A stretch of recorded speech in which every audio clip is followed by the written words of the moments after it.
तो प्यारे दोस्तों, आज हम पढ़ेंगे डिविजिबिलिटी टेस्ट।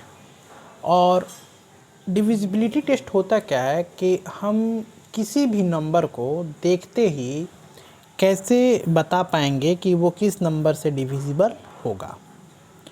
तो आप भी ये काम कर पाएंगे।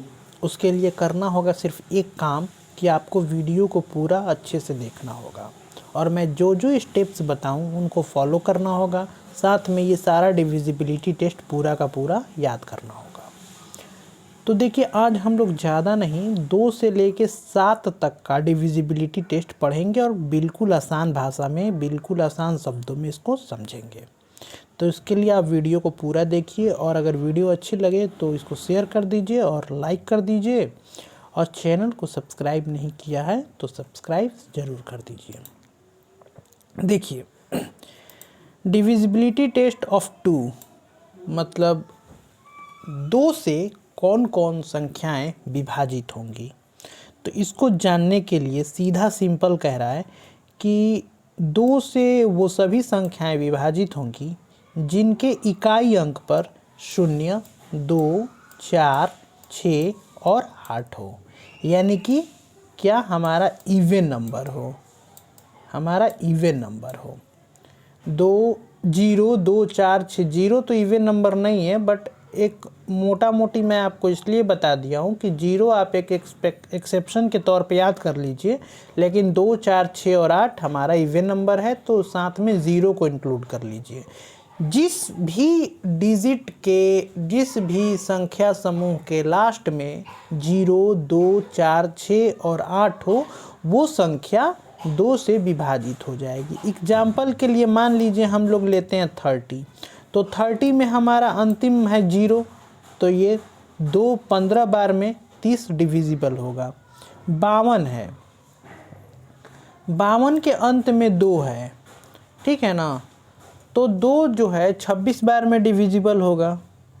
उसी तरह से 84 है, 84 है यानी कि इसके अंत में 4 है, तो 4 हो जाने के कारण यहाँ हमने ये चीज़ देखा है कि इसमें अगर 4 है तो ये 84 2 से डिविजिबल होगा। इसी तरह से हम बड़ी से बड़ी संख्या को देख करके ही बता सकते हैं कि कौन सी संख्या 2 से डिविजिबल होगी। तो वो संख्या 2 से डिविजिबल होगी जिसके अंत में 0 2 4 6 और 8 हो। आप, उम्मीद करता हूँ आप समझ गए होंगे, ठीक है। चलिए अब देखिए, मान लीजिए कि 71 लिखा हुआ है, तो ये संख्या के तो अंत में 1 आ रहा है, तो क्या ये 2 से डिविजिबल होगा? तो नहीं, ये 2 से डिविजिबल नहीं होगा। इसी तरह से हमारा 83 है, इसके अंत में 3 आ रहा है, तो क्या ये 2 से डिविजिबल होगा? तो बिल्कुल नहीं, ये भी 2 से डिविजिबल नहीं होगा। इसी तरह से 215 लिखा हुआ है, इसके अंत में 5 है, तो क्या ये 2 से डिविजिबल होगा क्या? बिल्कुल नहीं, 2 से डिविजिबल नहीं होगा। क्यों? क्योंकि इन सभी के अंत में सिर्फ 0 2 4 6 और 8 ही रहना चाहिए, वही संख्या 2 से डिविजिबल होगा। चलिए अब आगे कह रहा है कि टेस्ट ऑफ डिविजिबिलिटी बाय 3, कौन कौन सी ऐसी संख्याएं होंगी जो कि 3 से डिविजिबल हो। तो 3 से डिविजिबल होने के लिए हमें क्या करना होगा? तो देखिए, इन सभी संख्याओं का सम ले लेना होगा, सभी संख्याओं का सम ले लेना होगा, और उन संख्याओं का सम अगर 3 से डिविजिबल है तो वो पूरी की पूरी संख्या 3 से डिविजिबल होगी। जैसे में यहाँ पे हमारा दिया हुआ है 6 4 2 7 और 5, तो इसमें हमने 6 का, 4 का, 2 का, 7 का और 5 का सम ले लिया। इन सभी को अगर हम जोड़ेंगे तो ये 24 आ रहा है, तो 24 तो हमारा 3 से डिविजिबल है। तो इसी वजह से 64,275 ये जो संख्या है, ये हमारी पूरी की पूरी संख्या क्या होगी? 3 से डिविजिबल होगी। ये पूरी की पूरी संख्या में 3 से भाग लग सकता है। लेकिन अगर वही बात करें दूसरी ओर, यहाँ पे 39583 दिया हुआ है, तो अगर इन सब का हम सम लेंगे 3, 9, 5, 8 और 3 का अगर हम सम लेंगे तो इसका सम आ रहा है 28। और ये 28 3 से हमारा डिविजिबल नहीं है। तो ये पूरी की पूरी संख्या यानी कि 395, 83 ये पूरी की पूरी संख्या हमारा 3 से डिविजिबल नहीं होगी। इस बात को आप याद रख लीजिएगा। यानी कि कहने का मतलब ये है कि जो संख्या का सम 3 से डिविजिबल होगा वो संख्या पूरी की पूरी 3 से डिविजिबल होगी। समझ गए ना इस बात को। तो चलिए अब हम लोग आगे बढ़ते हैं।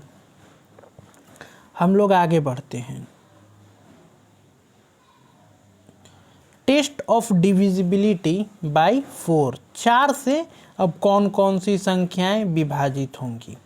कह रहा है कि 4 से कौन कौन सी संख्याएं विभाजित होंगी। तो a number is divisible by 4। एक नंबर 4 से तभी विभाजित होगा if the number formed by its digit in the tens and one place is divisible by 4। अगर उस डिजिट का इकाई और दहाई अंक दोनों 4 से डिविजिबल है तो वो पूरा का पूरा नंबर क्या होगा, 4 से हमारा डिविजिबल होगा। तो इस नंबर में देखें अगर हम 96,852 में, तो हमारा जो 52 है यानी कि वंस पे 2 है और टेंस पे 5 है।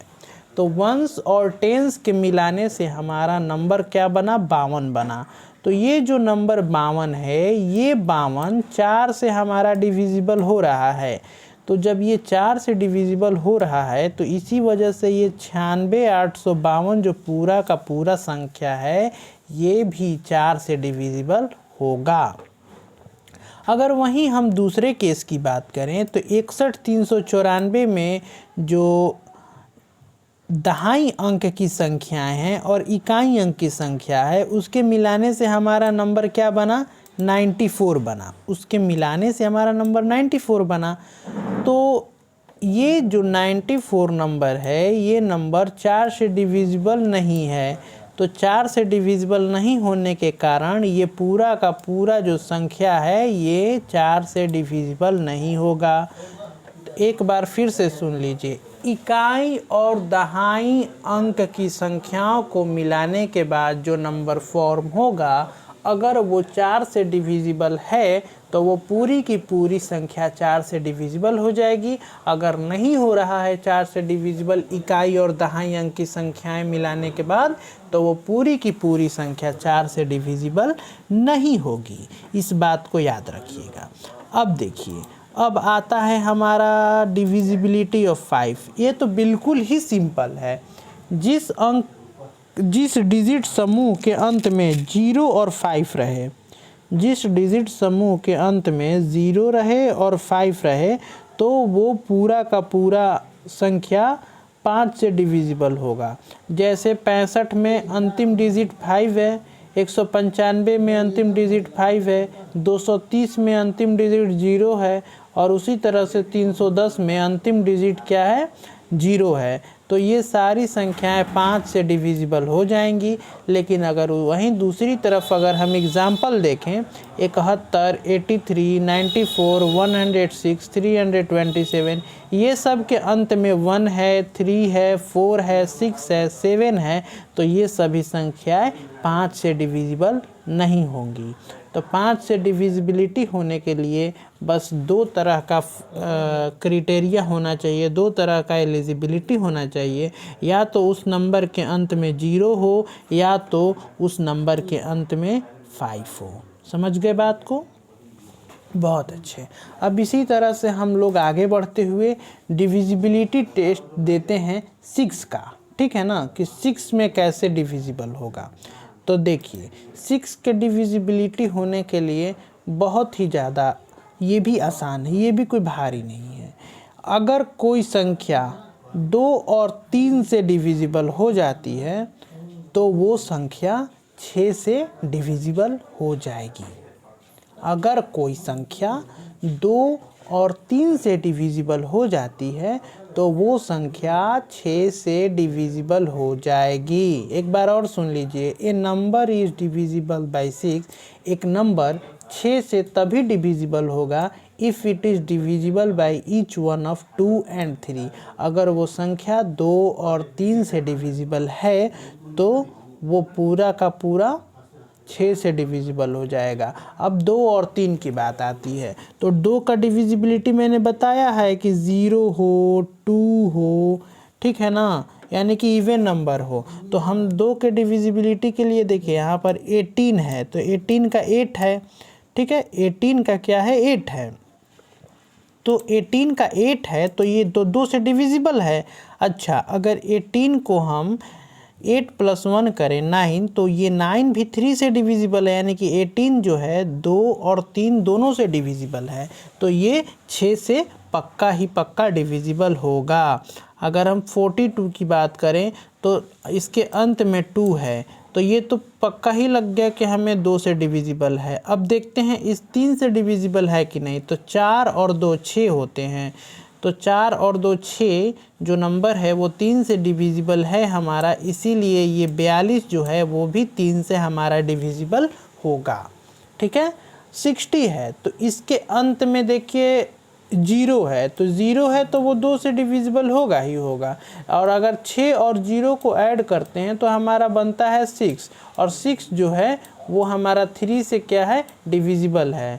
6 क्या है, वो हमारा 3 से डिविजिबल है, इसीलिए ये 60 जो नंबर है वो पूरा का पूरा 6 से भी डिविजिबल होगा। ठीक है ना।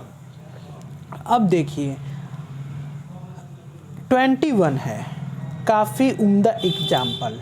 21 इसके अंत में 1 है, ये 2 से तो डिविजिबल नहीं है लेकिन 3 से है, तो क्या ये डिविजिबल होगा 6 से? बिल्कुल नहीं, क्योंकि हमें 2 और 3 दोनों से डिविजिबल चाहिए। जो संख्या 2 और 3 दोनों से डिविजिबल हो वो संख्या 6 से डिविजिबल होगी। तो 21 जो है वो 2 से तो डिविजिबल नहीं है लेकिन 3 से है, इसीलिए बेचारा 7 छोड़ दिया यहाँ पे 2, और ये 6 से डिविजिबल नहीं होगा 2 का 7 छोड़ देने की वजह से, यानी कि तुम बिन हम अधूरे वाला कहानी ये हो गया।